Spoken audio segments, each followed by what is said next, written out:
Good day, everyone. I am Shadlin Laguaan, and today I will be sharing to you a short story entitled The Scholarship Jacket by Marta Salinas.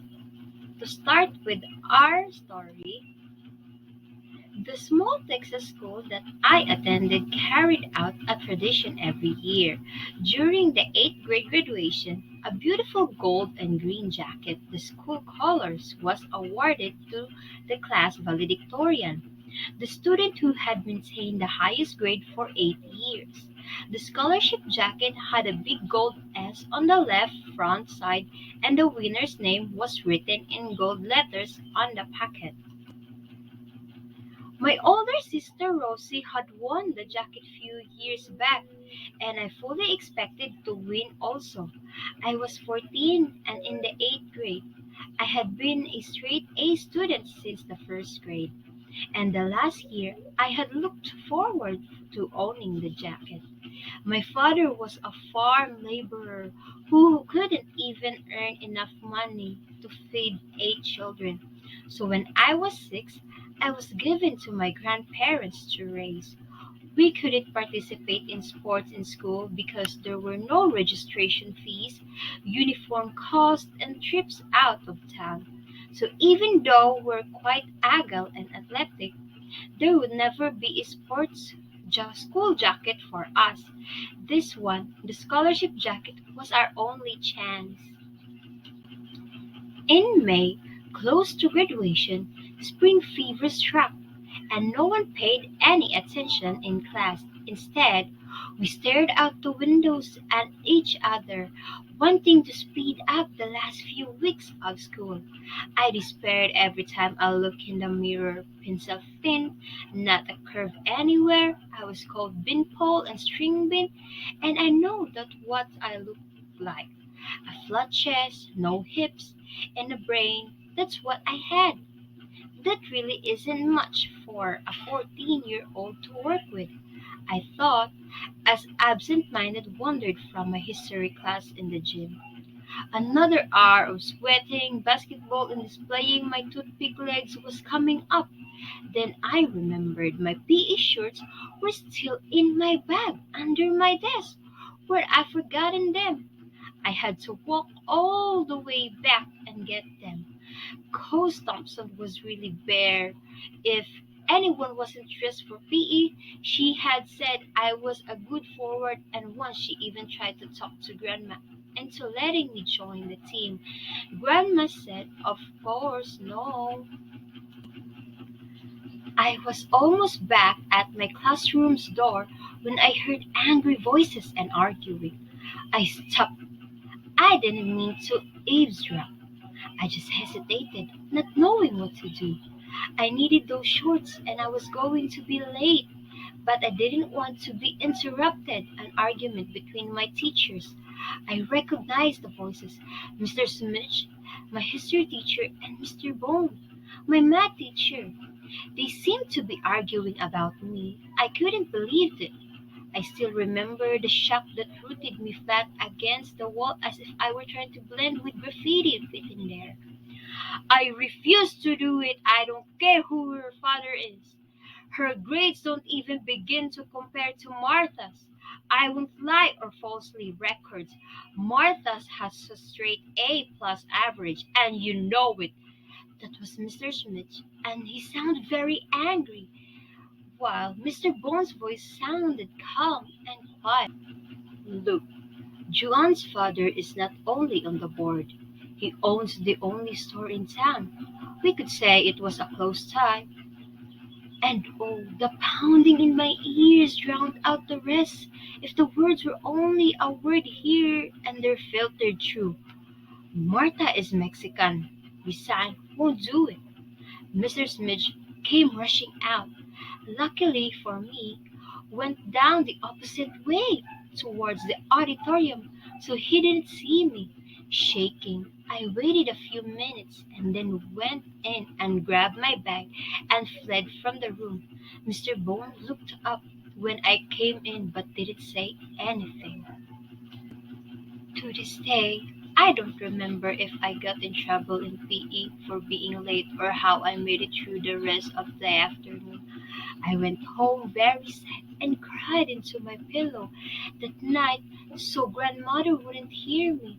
It seemed a cruel coincidence that I had overheard that conversation. The next day, when the principal called me into the office, I knew what it would be about. He looked uncomfortable and unhappy. I decided I wasn't going to make it easier for him, so I looked him straight in the eye. He looked away and fidgeted with the papers on his desk. "Martha," he said, "there's been a change in policy this year regarding the scholarship jacket. As you know, it has always been free." He cleared his throat and continued. "This year, the board decided to change the $15, which still won't cover the complete cost of the jacket." I stared at him in shock, and a small sound of dismay escaped my throat. I hadn't expected this.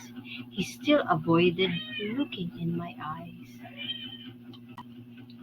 "So if you are unable to pay the $15 for the jacket, it will be given to the next one in line." Standing with all the dignity I could muster, I said, "I'll speak to my grandfather about it, sir, and let you know tomorrow." I cried on the way walk home from the bus stop. The dirt road was a quarter of a mile from the highway, so by the time I got home my eyes were red and puffy. "Where's Grandpa?" I asked Grandma, looking at the door, or so he wouldn't ask me why I'd been crying. She was sewing on a quilt and didn't look up. "I think he's out back working in the bean field." I went outside and looked out the fields. There he was. I could see him walking between the rows, his body bent over the little plants, hoe in hand. I walked slowly out to him, trying to think of how I could best ask him for the money. There was a cold breeze blowing and a sweet smell of mesquite in the air, but I didn't appreciate it. I kicked a dirt cloth. I wanted that jacket so much. It was more than just a being valedictorian and giving a little thank you speech for the jacket on graduation night. It represented 8 years of hard work and expectation. I knew I had to be honest with Grandpa. It was the only chance. He saw me and looked up.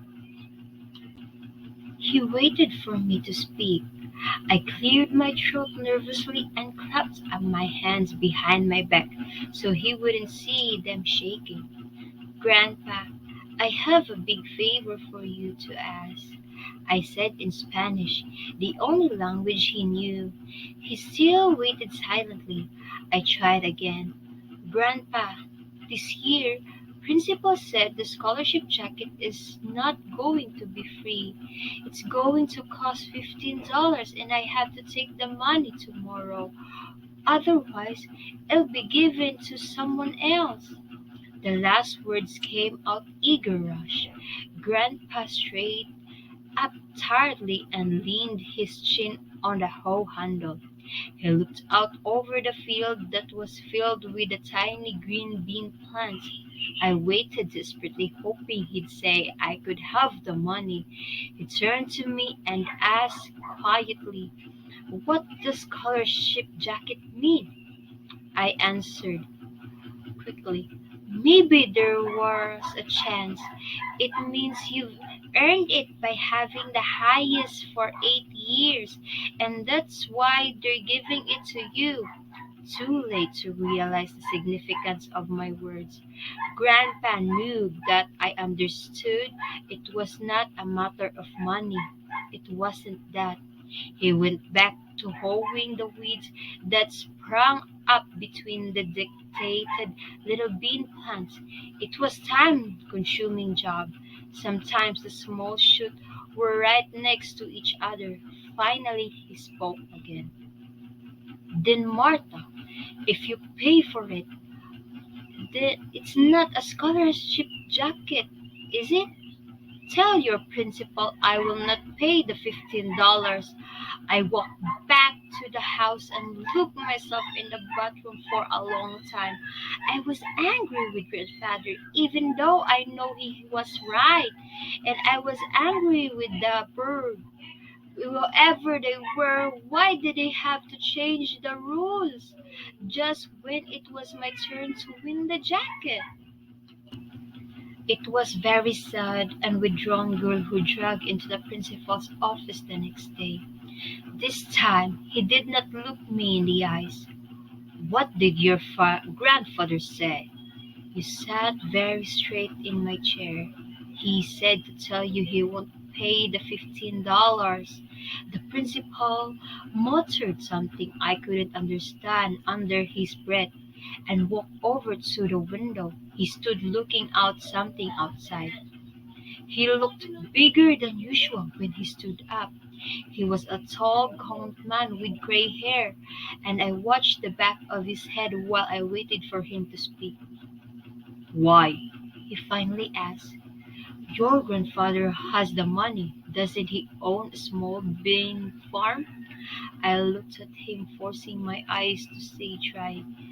He said if I had to pay for it, then it wouldn't be a scholarship jacket, I said and stood up to leave. I guess you'll just have to give it to Joanne. I hadn't meant to say that. It had just slipped out. I was almost to the door when he stopped me. Martha, wait. I turned and looked at him, waiting. What did he want now? I could feel my heart pounding. Something bitter and vile tasting was coming up in his mouth. I was afraid I was going to be sick. I didn't need any sympathy speeches. He sighed loudly at me, biting his lips as if thinking, okay, damn it. We'll make an exception in your case. I'll tell the board you'll get the jacket. I could hardly believe it. I spoke in a trembling rush. Oh, thank you, sir. Suddenly, I feel great. I didn't know about adrenaline in those days, but I knew something was pumping through me, making me feel as tall as the sky. I wanted to yell, jump, run the mile, do something. I ran out so I can cry in the hall where there was no one to see me.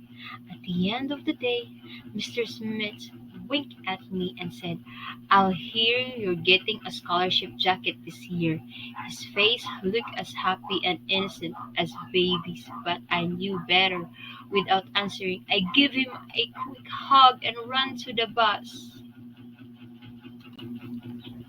I cried on the walk home again, but this time because I was so happy. I couldn't wait to tell Grandpa and run straight to him to the field.